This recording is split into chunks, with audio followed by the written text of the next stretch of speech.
तर नमस्कार मित्रांनो, जय शिवराय, जय महाराष्ट्र। तर मी नाडकर सुदीप पुन्हा एकदा तुमचं स्वागत करत आहे एनएस व्लॉग मध्ये। तर मित्रांनो, आज आपण चाललो आहोत गणपती बाप्पाच्या दर्शनाला गणपतीपुले या ठिकाणी। तर मित्रांनो, गणपतीपुले दर्शन करून आपल्याला काही वेळ मिळाला तर आपण काही महत्त्वाची ठिकाणे कोकणातली पाहणार आहोत।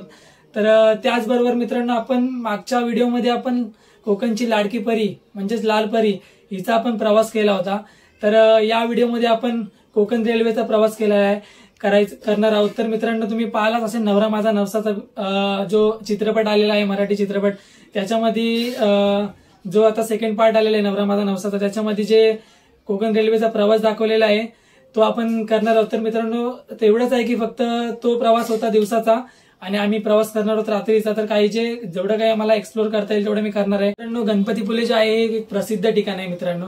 तर मित्रांनो, जे असं काही म्हटलं जातं की नवसाचा पाहुण्याचं ठिकाण ते आहे आणि खूप प्रसिद्ध आहे मित्रांनो। आणि नवरा माझ्या नवसाच्या चित्रपटामुळे ते अजून खूप काही त्या चित्रपटामुळे अजून प्रसिद्ध झालेला आहे। तर मित्रांनो, असंच तुमच्या भावाला सपोर्ट करत राहा आणि आपल्या पुढच्या काही पण अशा व्हिडिओ येतील, जसा कोकणचा गणेशोत्सव आहे, तर बाकी अशाच व्हिडिओ तुम्ही सपोर्ट करत राहा आणि तुमच्या भावाला सबस्क्राईब करायला विसरू नका। आणि तर आपल्याबरोबर आज ट्रॅव्हल करणार आहे ऋतिक पाष्टे, तो आपल्याला भेटणार आहे वसई स्टेशनला। तर आपण बघूया, आता भेटूया आपण डायरेक्ट वसई स्टेशनला। धन्यवाद।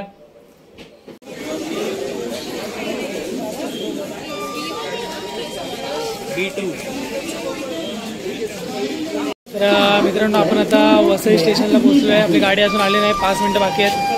तर मित्रांनो, पाहू शकता गर्दी किती आहे इथे, गर्दी पण खूप आहे। तर ऋतिक भेटलेला आहे मला, तर पाहू शकता।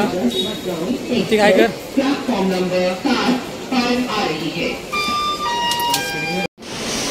तर मित्रांनो, आपण आज गोवा संपर्क क्रांती एक्सप्रेस या एक्सप्रेसने आपण आज प्रवास करणार आहोत कोकण रेल्वेचा। तरी पुढे स्टेट होऊन राहा सर्वांनी। तर मित्रांनो, हा प्रवास असणार आहे आपला वसई रोड ते रत्नागिरी आणि आपला कोच आहे तो 3rd AC आहे। तर बघूया, आता मी तुम्हाला पुढचं सर्व दाखवणारच आहे।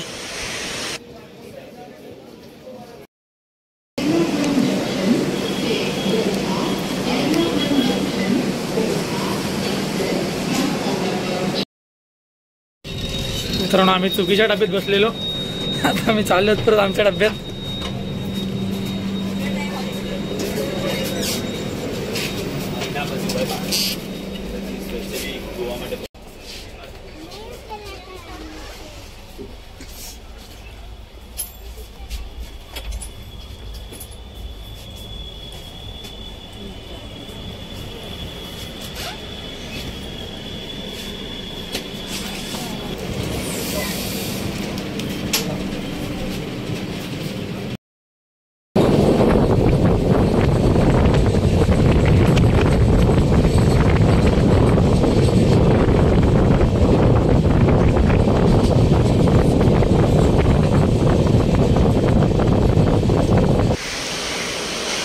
तर मित्रांनो, आमच्या कोचजवळ आम्ही पोहोचलो आहे, बघू शकता तुम्ही। ऋतिक बसलाय तिकडे आणि माझा सीट नंबर आहे 30, ऋतिकचा आहे 28। तर बसलो आहे आम्ही। तर मित्रांनो, ही आहे माझी सीट। इकडे आपल्याला जेव्हा आपण ट्रेनमध्ये चढतो त्यावेळी ट्रेनचे जे स्टाफ असतात ते लोक आपल्याला चादर आणि ब्लँकेट्स आणून देतात। तर ते मी व्यवस्थित माझं प्रिपेअर केलेलं आहे सर्व आणि लावून सर्व म्हणजे पिलो वगैरे सर्व व्यवस्थित ठेवलेलं आहे तिकडे, बघू शकता तुम्ही।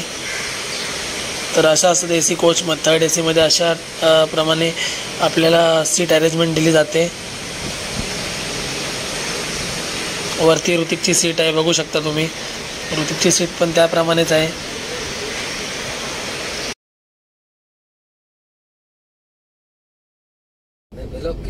यूट्यूब पर है। हाँ, तो यूट्यूब पे देख वीडियो डालते हैं। अच्छा, वैसे भी करते हैं। चैनल है इसका, चैनल है इसका स्वयं का। हाँ, तो अभी बनाता है, पर अभी थोड़े कम फॉलोअर्स है, बट बनाते वीडियो। खरं तर मित्रांनो, बघायला गेलं तर माणगावच्या पुढे माझा पहिल्यांदाच प्रवास होता। तर मी पहिल्यांदा रत्नागिरीला गेलो होतो। तर मित्रांनो, खूप टनल आहे तिकडे आणि सिंगल पटरी आहे, त्यामुळे एवढ्या ट्रेन लेट होतात. आणि एवढे टनल आहेत. एक तर मित्रांनो एवढा मोठा टनल होता की तो संपतच नव्हता. तर मला व्हिडिओ काढायचे होते आणि तो टनल संपतच नव्हता. तो शेवटी मी कंटाळलो आणि तेवढ्यात रत्नागिरी आलं. तर बघू शकता तुम्ही रत्नागिरी स्टेशनला गाडी आपली अराईव्ह झालेली आहे. आणि बघू शकता रत्नागिरी स्टेशन कसं आहे, मी तुम्हाला दाखवण्याचा प्रयत्न करतो आहे. रत्नागिरी पाहू शकता तुम्ही रत्नागिरीचं बोर्ड इथे. आणि आता आपली गाडी आता प्लॅटफॉर्मला मध्ये अराईव्ह झालेली आहे.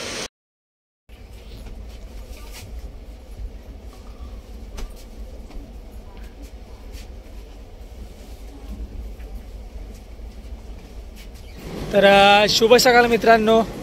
तर आपण पोचलो आहोत रत्नागिरी स्टेशनला. पाहू शकता तुम्ही इथे मागे. तर हे रत्नागिरी स्टेशन आहे. आता आम्ही काहीतरी 7 वाजता आम्ही पोचलेलो आहे. गाडीचा 7-7:30चा टाईम होता, बट आम्ही लवकर आलो आहे गाडी, कारण की गाडी लवकर आली तर आम्ही लवकरच पोचलो आहे. तर आपण आता पुढचा प्रवास बघणार आहेत. प्रत्येक चालतोय पुढे, तर आपण आता चाललो आहोत तिकडे. पाहू शकता तुम्ही.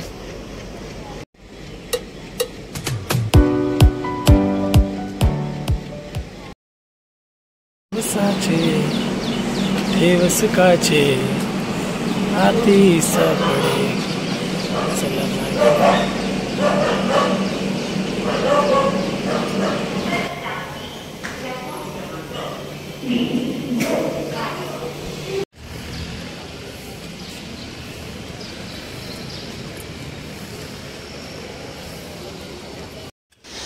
तर नमस्कार मित्रांनो, आपण आता उतरलो आहोत रत्नागिरी स्टेशनला.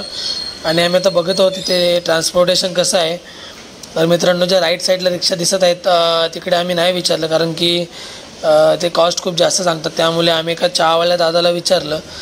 तर तो चहावाला दादा म्हटलं की इथून शेअर रिक्षा पकडून 50 रुपये घेतात डेपोसाठी. तर रत्नागिरी डेपोमध्ये जा, तिथून अर्ध्या तासाने तुम्हाला बस आहे. तर आम्ही तसंच केलं आणि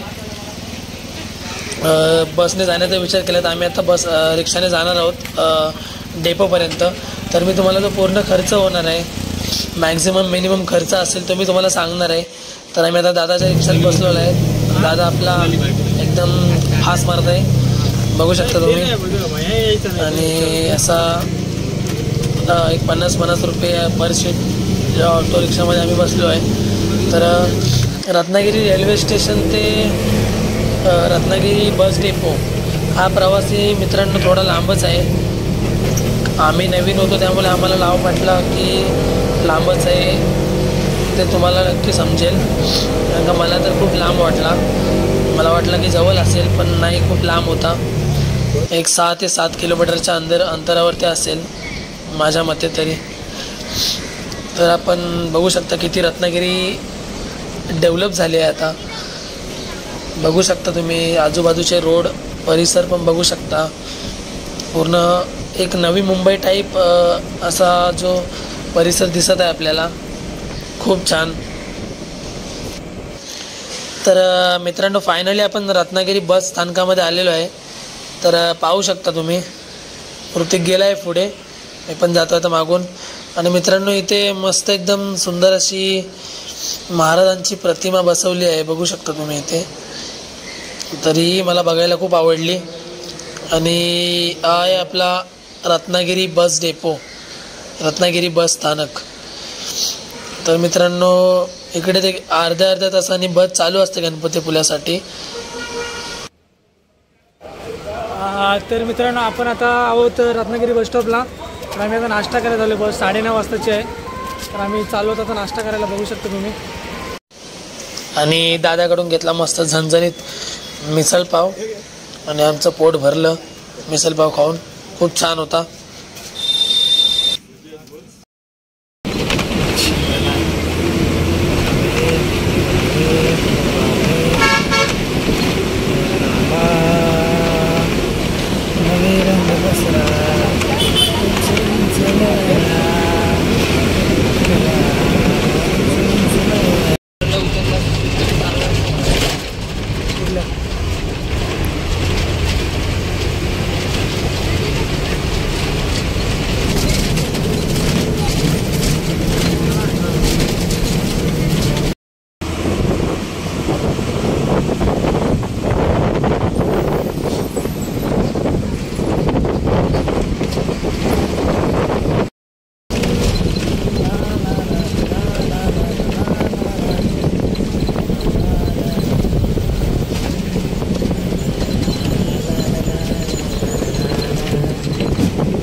तर बसने आल्यावर मित्रांनो बस आपल्याला या ठिकाणी सोडते आणि या ठिकाणावरून परत बसायचं आहे बसमध्ये.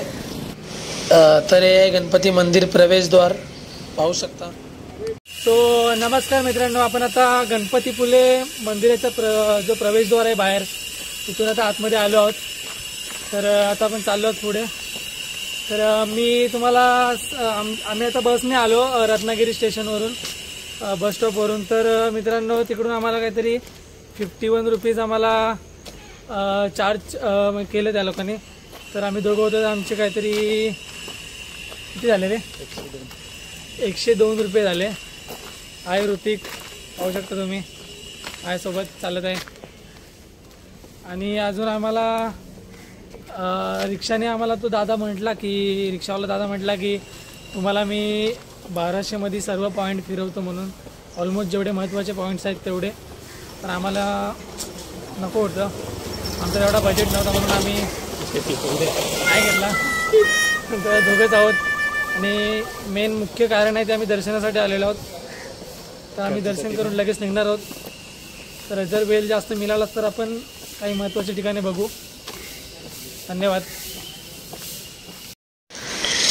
तर मित्रांनो हे आहे गणपतीपुले मंदिराच्या जवळचं प्रवेशद्वार आहे, संस्थान श्री देव गणपतीपुले.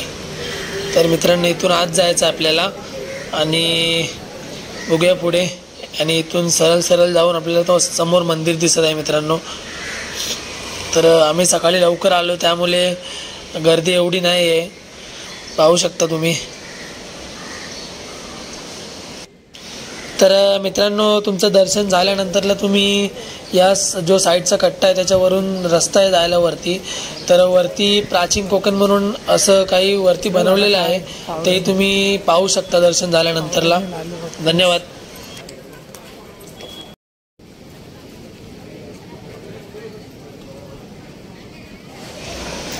तर मित्रांनो सकाळी लवकर गेलो होतो तर आम्हाला काही लाईन भेटली नाही, तर आम्ही सरळ चाललो आहोत. आणि लाईनमधून बाहेर पडल्यानंतरला आपल्याला सुंदर असं आपल्या बाप्पाचं वाहनाचं दर्शन होतं, मूषकराज. आणि जी पाटी लावलेली आहे ती तुम्ही आवर्जून वाचा, त्यानंतरच मंदिरात प्रवेश करा. खूप छान लिहिलं आहे त्या पाटीवरती आणि प्रत्येक मंदिरात हे झालं पाहिजे. तर हा मित्रांनो मंदिराचा स्ट्रक्चर बघू शकता. मंदिरामध्ये फोटो काढण्यासाठी अलाउड नाही, त्यामुळे मला काही फोटो काढायला मिळालं नाही. म्हणजे बाहेरून थोडंफार जे मी दाखवण्याचा प्रयत्न केला आहे, पाहू शकता तुम्ही. तर नमस्कार मित्रांनो, गणपतीपुले मुंबईपासून 340 किलोमीटर इतका आहे. तर पुण्यापासून 293 किलोमीटर तर रत्नागिरी शहरापासून फक्त 24 किलोमीटर अंतरावर आहे. तर मित्रांनो हे जे ठिकाण आहे ते आपल्या लाडक्या बाप्पामुळे खूप प्रसिद्ध आहेच, तसंच काही वर्षापूर्वी प्रसिद्ध झालेल्या नवरा माझा नवसाचा या मराठी चित्रपटामुळे लोकांना हे ठिकाण प्रत्यक्ष पाहण्याची आणि आपल्या लाडक्या बाप्पाचे दर्शन घेण्याची इच्छा निर्माण होते. तर इथे फक्त बाप्पाचं मंदिर नसून मंदिराला लागून सुंदर असा समुद्र किनारा इथे लाभला आहे.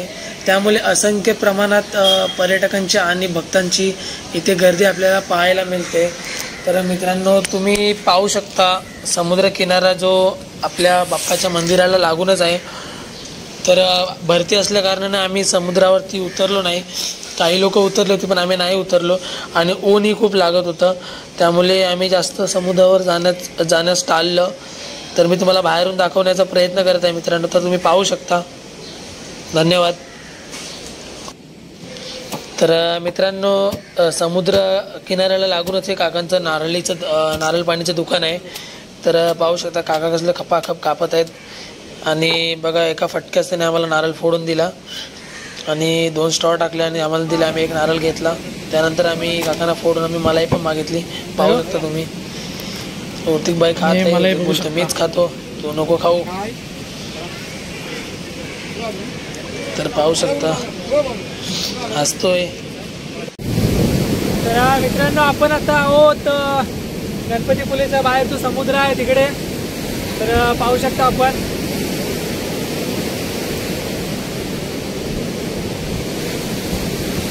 थोडी भरती जास्त आहे म्हणून आपण खाली उतरत नाही आहोत. तर मी तुम्हाला दाखवण्याचा प्रयत्न करत आहे.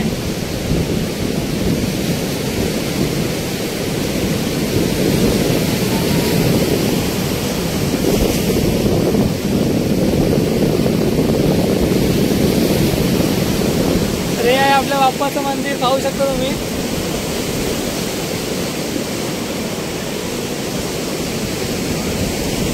जेव्हा आम्ही मगाशी फोटो काढला तेव्हा ऊन खूप होता, पण आता थोडा क्लायमेट चेंज झालेला पाहू शकता. तर मित्रांनो थोडा बीचवर फेरफटका मारून आपण आलेलो आहोत परत मंदिरात, कारण इथे 12:30 वाजता एक प्रसादाची वेळ असते. प्रसादी स्वरूपात आपल्याला इकडे खिचडी दिली जाते. तर मित्रांनो तुम्ही देखील याचा नक्की लाभ घ्यावा. तर जी खिचडी देखील खूप छान असते मित्रांनो, जी प्रसादी असते ती. तर बघू शकता किती लोक इथे लाईनमध्ये आहेत. तर ही आहे प्रसादी, एक प्रसादी स्वरूपात आपल्याला अशी दिली असते ती खिचडी. तर पाहू शकता तुम्ही. तर आम्ही या प्रसादीचा मस्त लाभ घेतला आणि त्यानंतरला आम्ही इथून निघालो. तर मित्रांनो आपल्याला काही फार इकडे तिकडे बाकीचे लोकेशन आपल्याला घ्यायला जमलं नाही, कारण आपल्याला मांडवी पकडायची होती रिटर्नला, कारण का आपला प्रवास 1 दिवसाचाच होता. तर आपण आता निघालेलो आहे, बघू शकता तुम्ही. तर मित्रांनो आपण आता परतीच्या प्रवासाला निघालेलो आहे, कारण ऊन पण खूप जास्त आहे आणि आम्हाला खूप वेळ पण झालेला आहे. तर मी काही जी महत्त्वाची ठिकाणे म्हटलं होतो की मला दाखवायला मिळणार नाहीत, तर आता आपण भेटूया परतीच्या प्रवासामध्ये. तर मित्रांनो आपल्याला मांडवी पकडायची घाई आहे, कारण की मांडवी 1 तास काहीतरी लेट होती आणि आम्हाला जी आता जी बस येईल ती बस पकडायचीच आहे काय. तर मित्रांनो आपलं दर्शन देखील खूप चांगल्यारीत्या झालेलं आहे, पण काही कारणास्तव म्हणजे तिथे मोबाईल अलाउड नाही आहे, तर त्यामुळे मला काही आतले शॉट्स घेता आले नाही. तर जेवढी काही माहिती मी जमवली आहे ती तेवढी तुम्हाला मी तुमच्यासमोर सादर केलेली आहे. तर पाहू शकता तुम्ही, आणि तुमच्या भावाचा ब्लॉग कसा वाटला असेल हे कमेंटमध्ये सांगू शकता. धन्यवाद. आणि आता आपण चाललो तर आम्हाला पकडायची आहे मांडवी जी जाते दादरला. तर त्या गाडीसाठी आम्ही खूप धडपड करत आहोत. ती गाडी मिळेल या नाही मिळेल बघूया, आता देवावरती आहे. जशी आम्हाला इथून बस मिळेल त्याच्यावरती आहे. तर आम्ही आता चाललो आहोत मांडवी पकडायला. तर आता आम्ही जे गणपतीपुलेचं प्रवेशद्वार आहे तिकडे पोहोचलो आहे.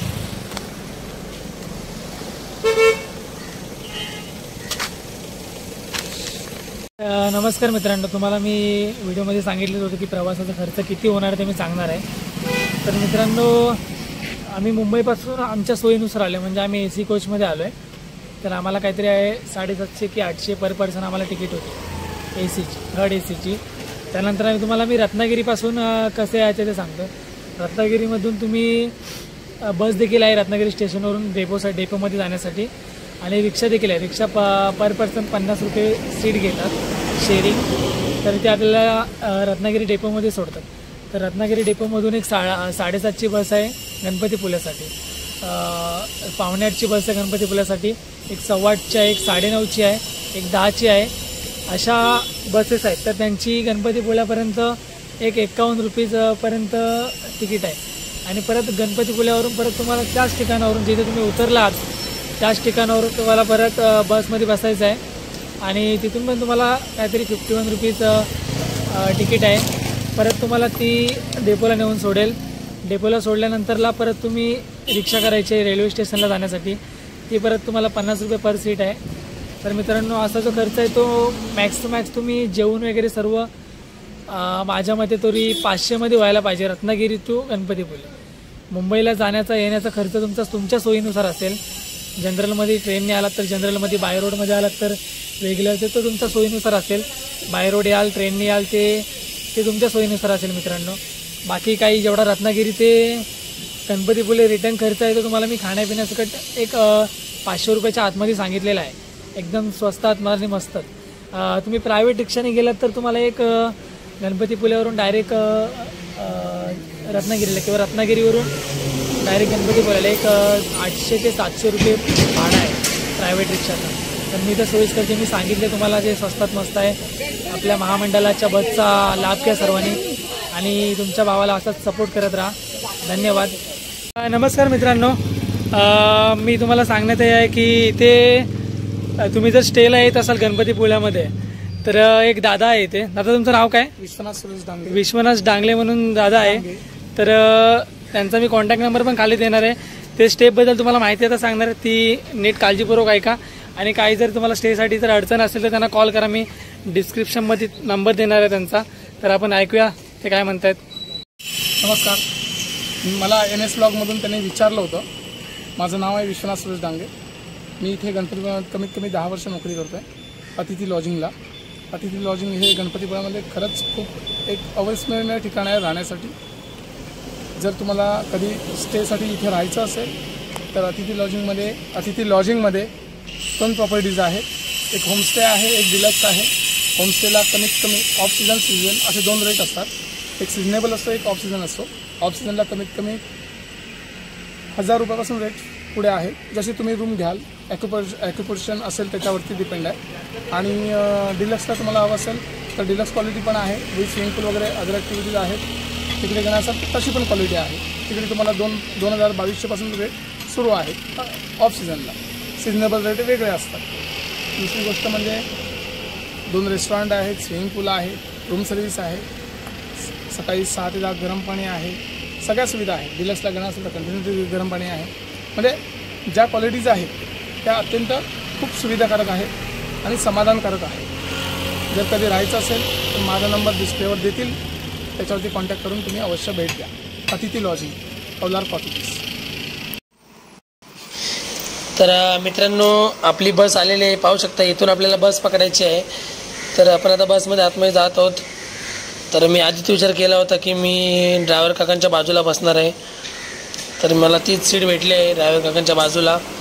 तर काकांचा रोजचा रोड असल्याकारणाने माणसांची ओळख देखील तेवढीच होती मला बघायला मिळाली. आणि जेवढ्या काका गाडी पळवत होते त्या हिशोबाने वाटत होतं की काकांचा रोजचाच रोड असावा. रत्नागिरी गणपतीपुळे माऊलुंग असं काहीतरी बसचं नाव आहे. तर मित्रांनो, जाता जाता तुम्हाला मी आरेवारे बीच पण दाखवणार आहे.